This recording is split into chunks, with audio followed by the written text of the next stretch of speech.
calls himself the Calculator. This is what happens when the bad guys name themselves. The web nuke goes online, he could kill everyone in the city. The only way you're going to stop me is by removing the web nuke on site. That's what I have friends for. How much time do we have? I need you to blow the thing up. Something's wrong, it's not working.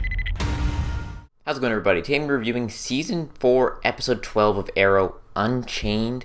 Spoilers for the episode. If you've not seen it, go watch the episode, then come back here. So as you can see pictured behind me, this was the return of Roy Harper. I didn't know exactly how he was going to return, and actually, I know some people might have picked it up if they saw scenes from last week's episode and everything like that, but I didn't. I refused to watch those.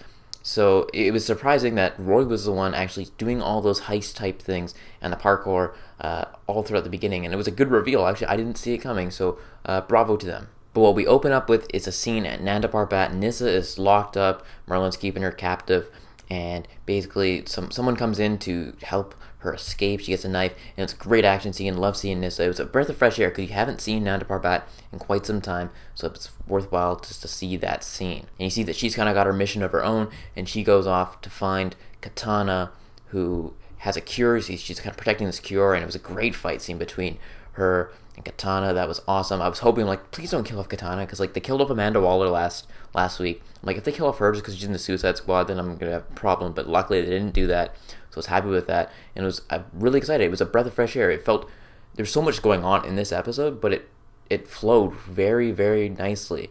And I love those scenes with Nyssa and Katana. We also get the reveal that Dark's wife is, in fact, running up against Oliver in the mayoral campaign now. He's kind of got a foe now. He's got to fight Damien Darhk as Arrow and Damien Dark's wife as Oliver Queen, so that's kind of going to be cool. At first I was a huge fan of her just being the evil person, but now I do think that is going to work out, though, because she is running for mayor. Now once they have Roy captured and they find out that he's basically had to do this because he has to go out of hiding because this guy, the Calculator, has found out who he is. We have to kind of take down this new foe online. He's trying to take down the whole city. He's going to take down hospitals. He's going to take down everything like that. And he was a very interesting villain. It's probably about halfway through this episode that you actually got to see who the Calculator was. And it was a very different type of foe for the Arrow team to face. One that was rivaling Felicity with her computer strength. And of course, they do defeat him in the end. They blow up and foil his plant. And meanwhile, Felicity is kind of struggling to find out how she can run the company in this wheelchair and all that. And during her last speech, when she finally has the confidence, thanks to Curtis Holt giving her that extra boost, we get to see that Felicity's father is in fact the Calculator, and it's going to create some interesting conflict for the next couple episodes. We also get some decent flashbacks in this one. Shadow returns kind of as a vision, and it helped kind of tie an emotional core to the flashbacks and why they are important. So I like seeing that. It was great to see Shadow back. Unfortunately, for whatever reason, I looked down during the opening credits and you saw the actress's name, Selena Jade, I think that's her name, and I saw that, I'm like, oh, that's Shadow, isn't it? So I was like, okay, so how is this going to play out?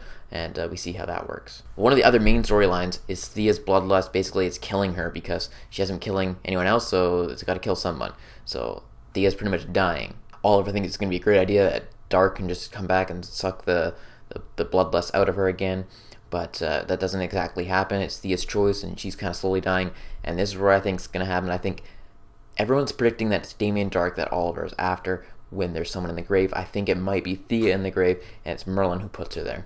I know, very out there theory, because Merlin protects his daughter with any cost, but if that's the best thing for her, he might end up doing that, and it would make Oliver pissed and make Felicity pissed.